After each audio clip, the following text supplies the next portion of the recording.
Well, this was a big deal. I mean, it was a PNC Park press conference with all the brass there. Big deal. A really big deal, I think. Good morning to you. Good Friday morning. I'm Dejan Kovacevic of DK Pittsburgh Sports. This is Daily Shot of Pirates. It comes your way bright and early every weekday. If you're into football and or hockey, I also offer daily shots of Steelers and Penguins where you found this fine program. The team introduced. I'm going to take my time here and make sure that I pronounce this name correctly, or at least attempt to. Jun Seok Shim.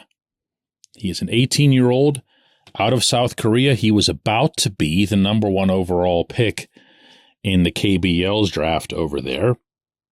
He instead chose to make himself eligible for Major League Baseball, and he has signed with Pittsburgh. He is seen, depending on the people doing the rankings, as either the 10th or 12th best international prospect in the class this year. He can already throw a fastball into the upper 90s. He's occasionally hit triple digits. He's got a good curveball, a good changeup, and he's 18. So all of this would figure to be pretty exciting stuff.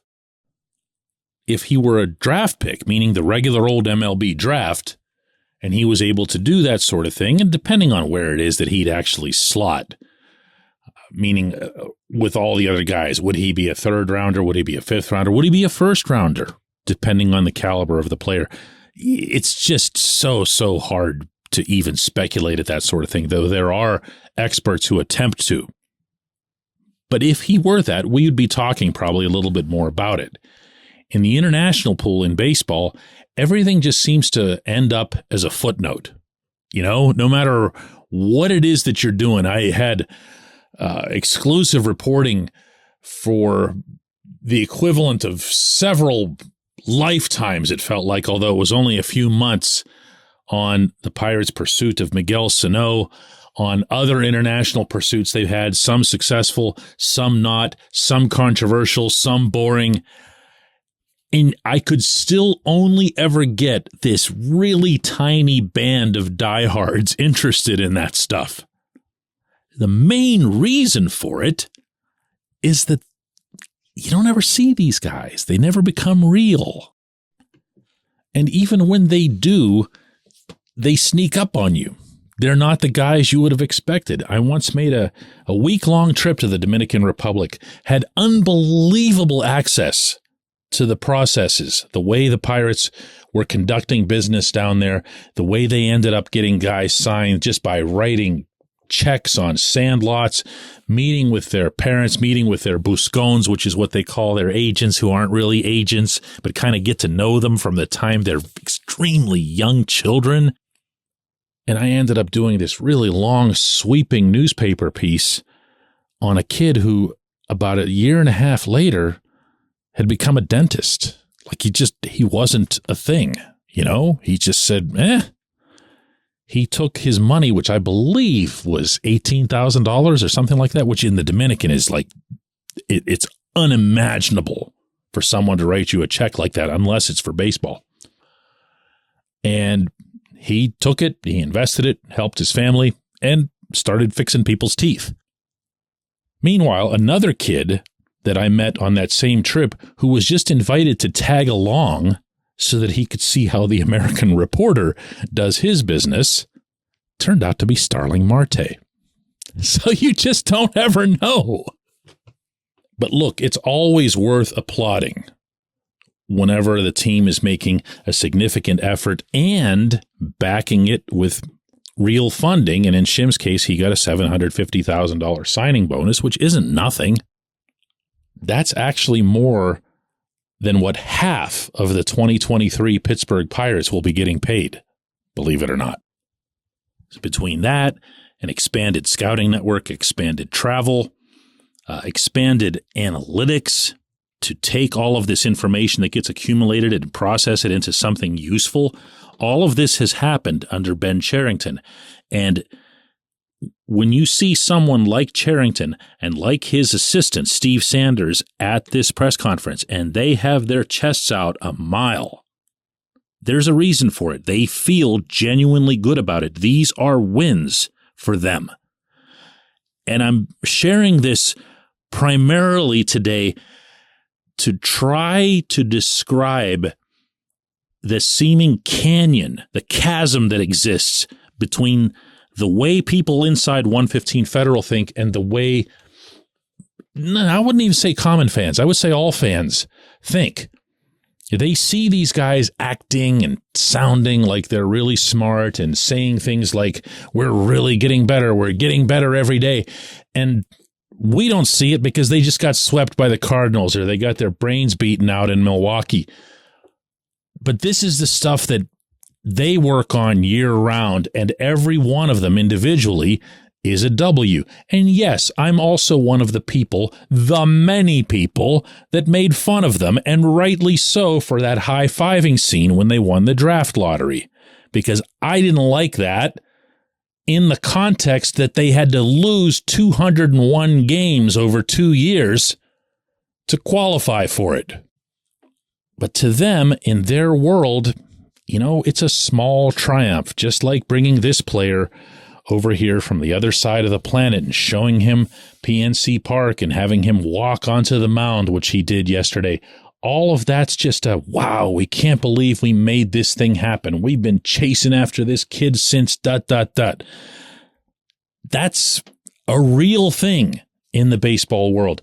And when you look at the fact that the Pirates have signed 3 such players over the last couple of years, all guys in the top, again, 10 or top dozen, and the only other big league team that's pulled that off is the billion-dollar Dodgers. That's, it is something. It is something.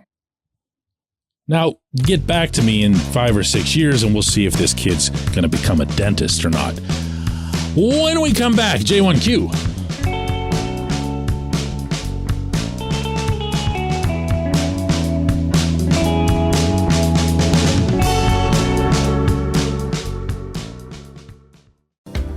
This portion of Daily Shot of Pirates is brought to you by our friends at North Shore Tavern, that's directly across Federal Street from PNC Park. It's home of Steak on a Stone, an eating experience, underscoring the word experience. The steak is brought to you partially cooked on an 800-degree stone, and you do the rest.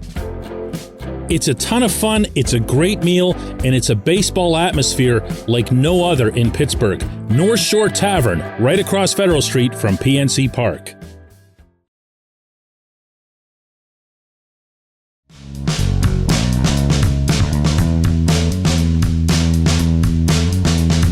Today's J1Q comes from Joe, and it might be the best we've ever gotten. Joe says, look, just pay the man his money. I'm so totally there, Joe. Like, I don't even have anything left to add on to it, but I just loved the intonation so much that there's no way I wasn't going to choose it and share it. I want to be wherever the people are who are looking at some of these other moves, and even stuff like the Shim signing that's going to, mean absolutely nothing or maybe mean something a few years down the line, and get excited. And find hope, not just for, a couple of years from now when the Altoona Cavalry arrives, for right now. For right now, with Andrew McCutchen back in the fold, Jack Sawinski out there in the outfield, and put Brian Reynolds out there. But don't put him out there because we have him under contract and he's required to blah, blah, blah. No, man, get it done. Get it done. Allow everybody who's observing this team in one capacity or another to breathe for once. If you get that done, what do you think the next thing is going to be? Well, now they got to get O'Neal Cruz done. Well, okay, you're going to get that only the first time Cruz homers in 2023. Everyone's going to be reminded that, oh no, his rights are only held for another 6 years. Got to sign him long term.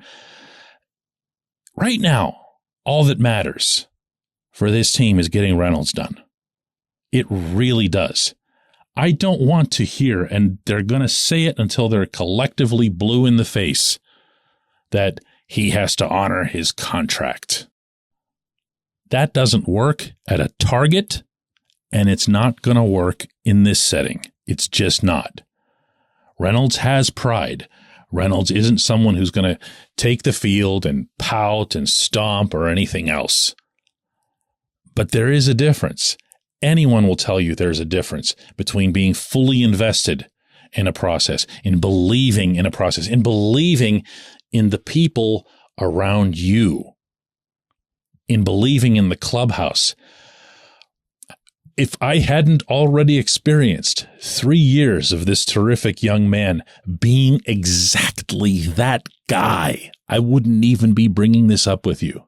But he is that guy.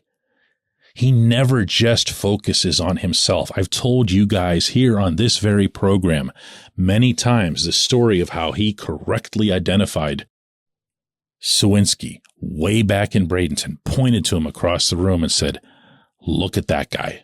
See him? That's going to be Josh Hamilton for us." I was like, get out of here. Like, I didn't even know who it was. Next thing you know, he comes straight up from Double-A and smokes 19 home runs as a rookie.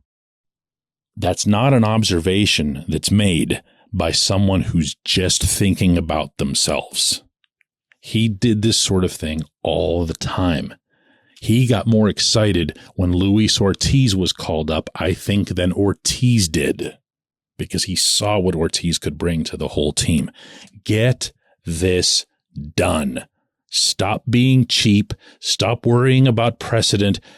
Get this done. I appreciate the non-question that you sent. I appreciate everybody listening to Daily Shot of Pirates. You lunatics. Let's do this again next Monday.